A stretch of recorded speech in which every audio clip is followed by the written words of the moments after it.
So I think with awe, we want to think of a couple of things when we're exploring this and bringing this up. For one thing, I think it's very much worth tying in this concept of what we've talked about to the particular things or particular struggles that our client is going through, right? So if we have a person who's going through feelings of loneliness, right? High levels of stress, feeling like they never have enough time on their hands, feelings of disconnection and alienation from people, feelings of, obviously depression, low mood, that we want to, this is not just a random thing that we're throwing against the wall and seeing if it sticks. But I think the first thing that we want to do is tie this concept of awe into the broader context of what's bringing them into treatment. So that's the first thing I always try to keep in mind when it comes to this. The second thing I always like to keep in mind is really just around reminding myself, but reinforcing to the client, that this is something that's going to be unique to them, right? That this is something that's going to look different for them than it looks for me. I might feel awe in these parts of life, but they might experience more of it in completely different parts of life.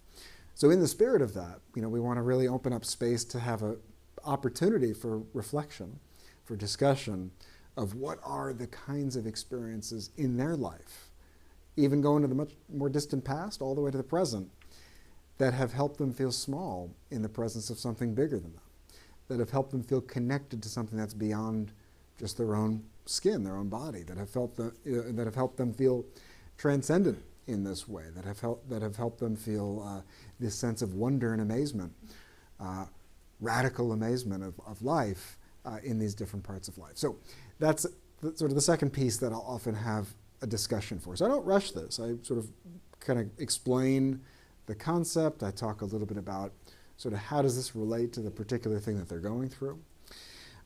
Second, to really think about for their own life, what does this look like? How has this looked for them?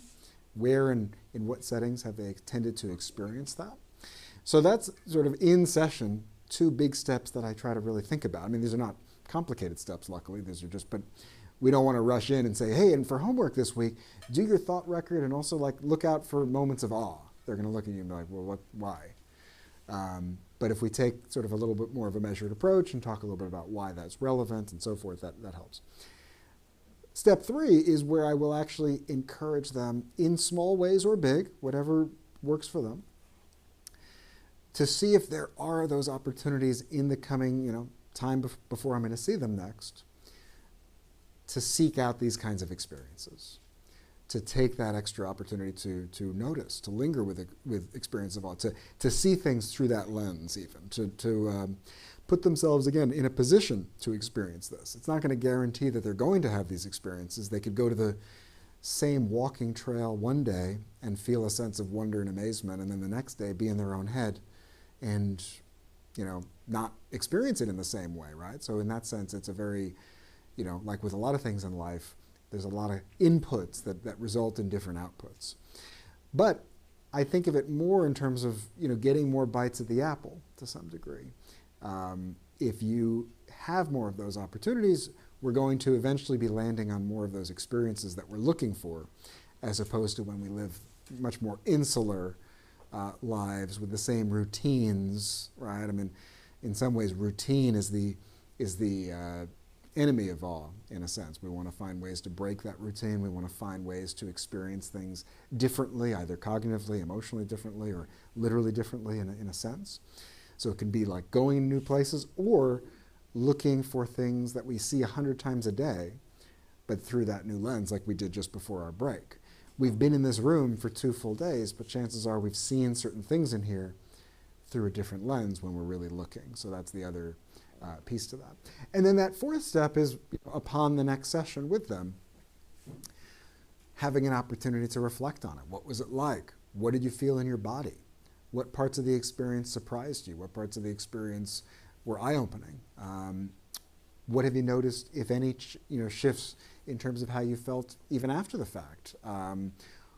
What can you take from this and change? I think that's also the important thing. It's almost like the integration piece, which is essentially to say, okay, you've had this experience. What can we use that as a reminder of, right? What can we use that? How can we take that in and actually change our perspective in a little way. Like for me, I just sort of haphazardly was looking and I said, okay, this water, right, was literally like the thing that gave me that sense of awe.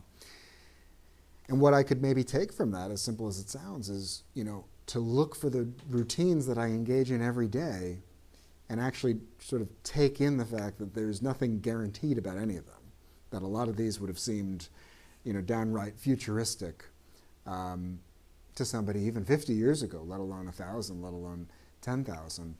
And that sort of what I'll take from this is the capacity to notice this with a little bit more of that fine-tooth comb.